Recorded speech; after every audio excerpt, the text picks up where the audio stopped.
छिर्ने बाटो हो। यही हो, यही तलको यहाँ त निकै अप्ठ्यारोको रहेछ त।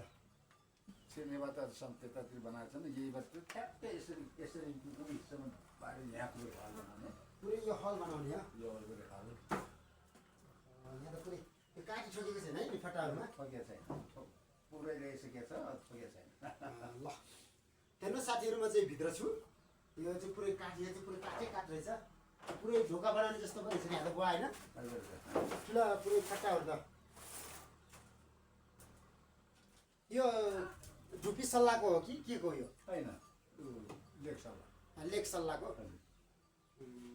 यतातिर बारेको बढी ती ढुप सल्लाहको हो। बाहिरको चाहिँ धुपी सल्लाह, हजुर, भित्रको चाहिँ लेक सल्लाह। लेक सल्लाह। त्यो उसले चाहिँ रामले चाहिँ यो पोतेर यहाँको जस्तै बनाउने खाँदैन कि त्यो रङले पोटेपछि चाहिँ किरा लाग्दैन, घुन लाग्दैन, किरा लाग्दैन, पानीले चाहिँ कुहिँदैन, गल्दैन।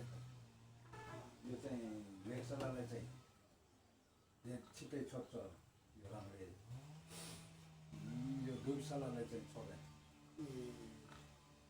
र फेरि यसमा लगानी त धेरै लाग्यो होला है बुवा, यो काठै काठ यस्तो गर्दाखेरि त। काठैमा गयो धेरै। अझ यो छोराले आफैले चिर्नेमा चिरेकोमा तपाईँको छोराले चिर्नुहुन्छ? हजुर, अरू मान्छे लगाएछ। भनेपछि मिस्त्री चाहिँ गर्भिँदै हुनुहुन्छ? हजुर, त्यही यही घरको डिजाइन पनि त्यही छोराले बनाउनु भयो। धेरै राम्रो बनाउनु भएको रहेछ। अझै फिनिसिङ हुन बाँकी रहेछ है बुवा। भर्खर फिनिसिङ बनाउनु लाग्छ अझ यो बाहिर पनि सिधाएर चाहिँ भित्र पनि, फेरि भित्र पनि त्यस्तै, भित्र पनि त्यस्तै गराउने।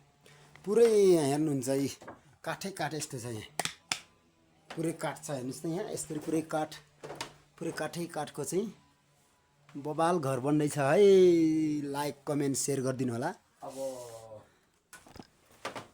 1-2 सालको त ट्याक्कै फिनिसिङ बनाउँछ नि एक्लै, यहाँ पैसा लगानी गराएन, आफै छोराले बनाउने। छोराले बनाउने हुन्छ। अबको 1-2 सालमा चाहिँ फिनिसिङ हुन्छ, यो फिनिसिङ हुन्छ। के भन्नु फिनिसिङ हुन्छ नि अब कतातिर के बुवाले चाहिँ यति मिहिनेत गरेर मान्रो बुन्नु भएको छ। एउटै कुरा मैले सोध्न बिर्सेर छु, ठ्याक्क मैले सोधेँ तपाईँले यो कति रुपियाँ हात बेच्नुहुन्छ यो मान्रो बेच्दा? यो अब त्यो हातै होइन त्यस्तै हो।